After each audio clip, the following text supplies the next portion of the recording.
In this video, I'm going to show you how to install a bifold door, and we're going to do it right now. I just finished remodeling the last bedroom in this house, so now I'm jumping back out here into the hallway to finish this up. And what I'm doing today is I'm installing this bifold door. If you don't know what a bifold door is, it goes in just like this, and it folds like that. Bifold doors are good for, say, a little laundry nook or a closet, or in this case, a hallway. Getting a full door in here, this is a 24-inch opening, would basically take up the entire hallway, so I'm choosing to go with a bifold door. If you already have an opening that's all trimmed out, you can skip the first part of this video because I'm going to show you how to install the trim that's going to house the actual door itself. So, first step, we put this bifold aside. We're not going to need that for a little bit, and we're going to take some measurements for the trim. If you are building an opening, say you're framing for a bifold door, it works the same way as a regular door. I like to make it 2 inches wider and 2 inches taller, and that way when you go to put the door in or the trim, like for this bifold, you'll have plenty of room and your opening won't be too small. So I got 2 8-foot pieces and 1 3-foot piece of 1x6 primed pine because I'm going to be painting it white. And I have the door trim that's going to go on the outside here to trim this out. And you can get trim for the inside too if you want. The first step is to determine what to rip down your pieces of pine to. You want this total width from the drywall to the other piece of drywall, and you want to check it in a couple of places. In my case, it looks like about 4 5/8. So I'm going to rip all 3 pieces to 4 5/8. 4 5/8.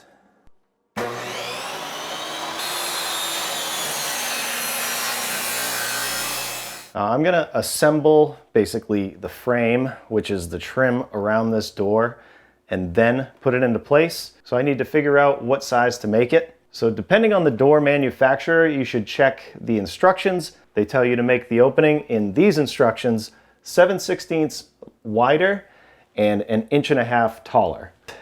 They label this as opening width, 24-inch by 78.5. So if I measure this, this door is 23.5 inches wide. Another 7/16 would be 24 1/16.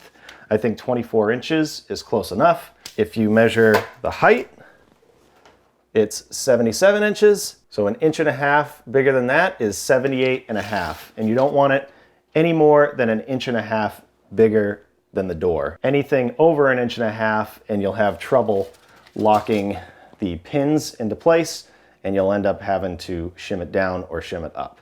So between 1 inch and 1.5 inches, you should be good. So to make it easy, my next step would be to cut my first piece, the one for the top, at 24 inches. And that's going to go right here. So this is the top piece. I'm going to square one end, make sure they're good cuts. And then 24 inches.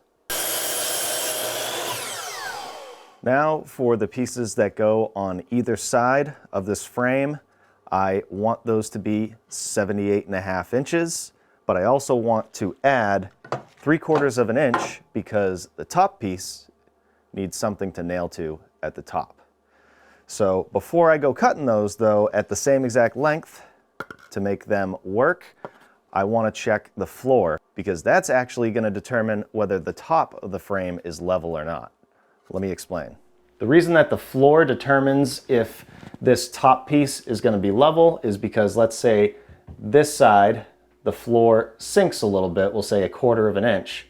If I cut those pieces to the exact same length, then that means that this side is going to be higher by 1/4 inch, therefore making this out of level. So if I check the floor and cut those pieces to the correct height, then that will make this top piece perfect. So on the floor here, I'm going to put a 2-foot level right about in the middle. So it does look like it's out of level. So I'm going to try and get it to where it is level. I'm just going to use some cardboard because it's handy, and then I can take a measurement. And then if I measure this gap, 1/4 inch. So what that means is I can either add a 1/4 inch to this piece over here, or I can subtract a 1/4 inch from this piece right here. And since I don't want to go more than 1.5 inches bigger than the door, I'm going to take a 1/4 inch off of this side. Now the two side pieces, square one end, and then this is going to be 78.5 plus 3/4. Remember, because you want the piece in between there to have something to nail to. So 78.5 plus 3/4, 79.25. Square this one off. Now this one's going to be 78.5 minus that 1/4 inch to make the top level. So that's 78.25. But then I want to add 3/4 of an inch for the top. 78.25, half, 3/4, 79.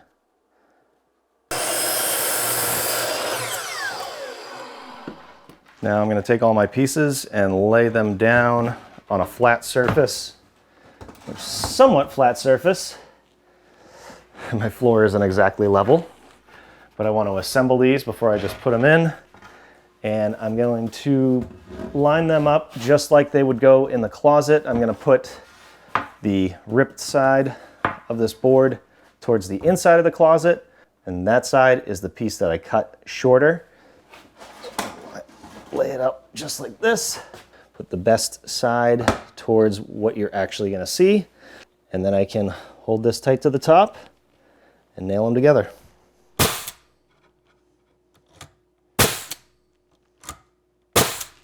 Just going to put 3 nails in it. Make sure this is nice and even, and it's nice and even at the top. Never shoot towards yourself like that. Now, before I go too much further, I just want to check this, put it into place, and make sure that everything fits, I didn't mess up, and that this is gonna be level. It's looking good. Cool. Now I'm gonna lay it back down and put the trim on it. Now I'm gonna go to another door in the hall and get the reveal for the trim. This space right here, from this piece to the trim, I'm going to use a combination square and put it like this and set it so I have that measurement. Tighten this up. You can also just measure this, but the combination square makes it way easier. Now on my frame here, I can hold the combination square and make my marks.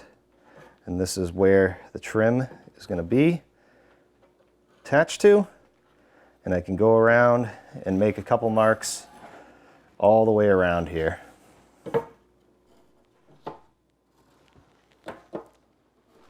Now I've squared each end of this door trim, and I'm just going to line it up on the bottom here like this so it's nice and even. And then I'm going to mark the top. So I'll put both of these pieces here and here. So make sure that it's good on the bottom here. Hold the trim in place. I'm going to mark it right at that line. That's where I want to cut it. And as Tom Silva would say, I got to mark the orientation. This is going to be a 45-degree angle like this. And do the same thing with that side.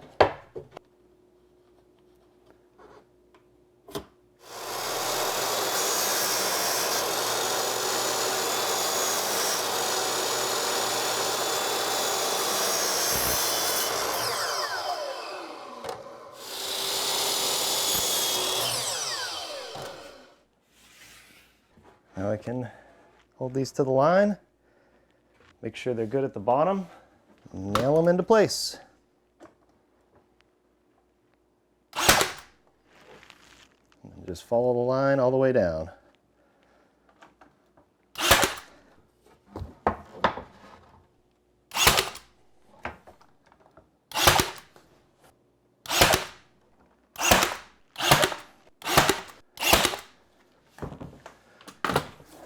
Now I'm just going to Put this in here. Looking good. I'm just going to center it in the opening. I'm going to nail the top. Nail right here. And nail right here. As you can see, I'm not worrying about doing the top just yet. Now I can take my 4-foot level and get the sides plumb right there. Nail this side all the way up. Get this side to where it's plumb. And if everything worked out the way I hope it did, this should be exactly 24.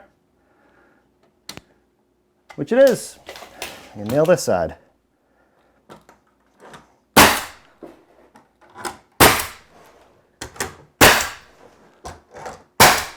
So now I know that the top is completely level and the sides are completely plumb. Now for the top, what I like to do is take a piece of door trim and actually flip it upside down and put it just like this and mark right here and right here, and then mark the orientation, and I could just hold it on the saw like this and cut a 45 like this and like this. All right, check this piece. That looks good. I'm gonna put a little wood glue on the corners.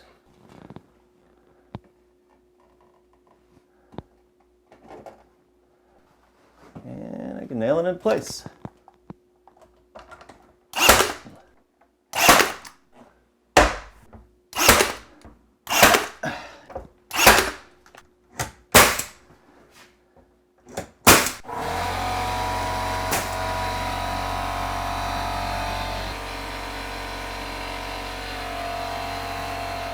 Now from the inside of the closet, I can take some shims and shim this out, make sure it's square, and get some nails in here.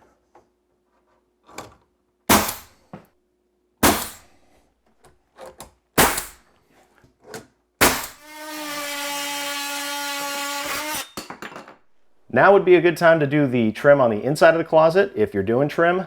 I am not sure exactly what I'm going to do on the inside of this one, so I'm going to hang the door and I'll show you how to do it. On the top here, I'm going to find the center for this. It's 2 5/16. And mark it over here. Now I'm going to install the track, and I can see through these holes, luckily, where center is. I want to just center this.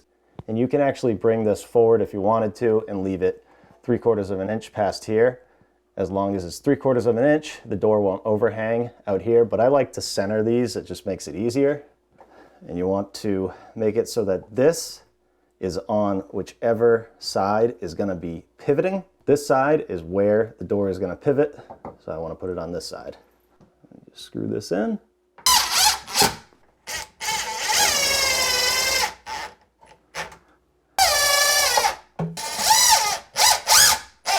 Now at the bottom, wherever you put that bracket on the top, where the pivot side of the door is, you want to put the lower bracket on that same side.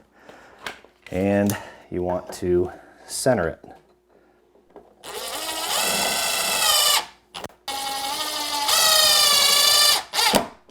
Now if this wasn't a floating floor, I'd put a screw right down here into the floor. But that's fine, it's not going to go anywhere. But if you don't have a floating floor, you can put a screw right in here too. On the bottom of the door, you're going to notice these 2 holes. And on the opposite end, on the top of the door, there's going to be 2 holes as well. They make this universal, so depending on where your door pivots and how it opens, in my case, this is called the pivot door, and this is called the lead door. So where those brackets are, like here on the bottom, you're going to want to use this piece, and you just tap that in. And then on the top, you want to use this piece. And then on the opposite side on the top, you use this roller that goes in the guide and rolls around so the door can operate properly. If it's the opposite, you can put this piece right here and the top piece over here and just flip everything. So now I got my door flipped over. This is my pivot door. So this piece goes in the top, and typically you have to hammer this in, but this just sits in there. Maybe that's a new way of building these. So either hammer that in or just have it sit there. I guess it wouldn't have to be completely jammed in there in order to work, because these are on springs and they just kind of pop up into place. So that's it, just those three pieces, and we can attach the door. So to install the door, I'm just gonna fold it up like this. I'm gonna hold it just like this. It depends on where your pivot door is. You just wanna lock this in down here. Should be able to feel it lock in, just like that. And on the top, you take this bracket and just loosen it up and then bring it this way a little bit. And then at the top, you can just bring this down a little bit. It's on a spring and it'll pop in there. And then you can push it back like this. Try and get the door even. Open this up a little bit and tighten that bracket back. And you can check it.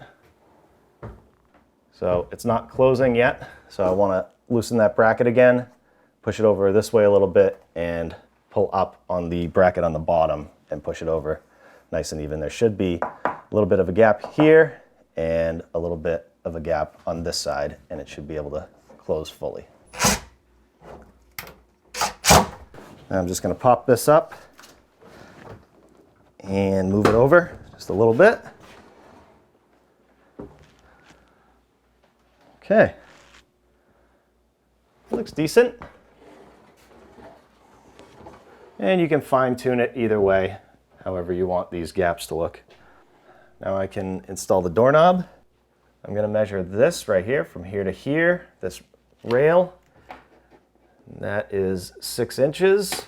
I'm going to follow this line down, hold my tape here, and the center of that is 3 inches. And then I'm going to center it right here. And if I hold my tape like that, 7 inches. So that'll be 3.5 right here. I want to drill a hole right here for my knob. And this is on the lead door. Remember, this is the pivot door. Erase that. Take a drill bit that is slightly smaller than the screw for that knob and drill a pilot hole.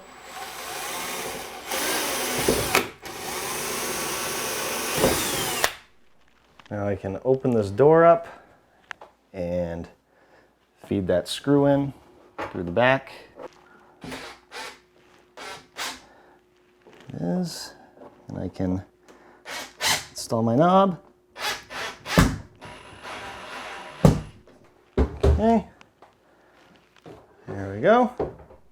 And you have this little spring thing that they call a snugger, and it goes on the lead side of the door, right up against the jamb, snaps in here, and that will make it so the door stays nice and tight and won't bounce open. So the door opens and closes nicely. And when you're done, you should have about a 1/4 inch gap on each side of the door. The process for doing a double bifold or 4 doors where you would have 2 sets of bifolds that go into each other are very similar. You leave a 1/4 inch gap on this side, 1/4 inch gap on the other. I would make it a little bit bigger just so you have a gap in the middle here. And then on the bottom of the door, a couple inches up from the back side, you have these brackets. One for this door, this one only came with one, and then the other door you would get would come with one of these brackets, and you just flip this on this side, and they basically lock in like this to keep the door flush on the outside. And then this is a joiner for the track on the top, and the rest of it is very similar. I hope you enjoyed this video, and if you want to see more videos like it, you can click hereish and check those out. If you haven't subscribed yet, definitely consider it for more home repair videos. Thanks for watching. We'll see you on the next one. And then the final step, for me anyways, is to realize that you put the pivot door on the wrong side, because I have this silly bulkhead, and now I realize that this should actually be over here. Try and do it right the first time.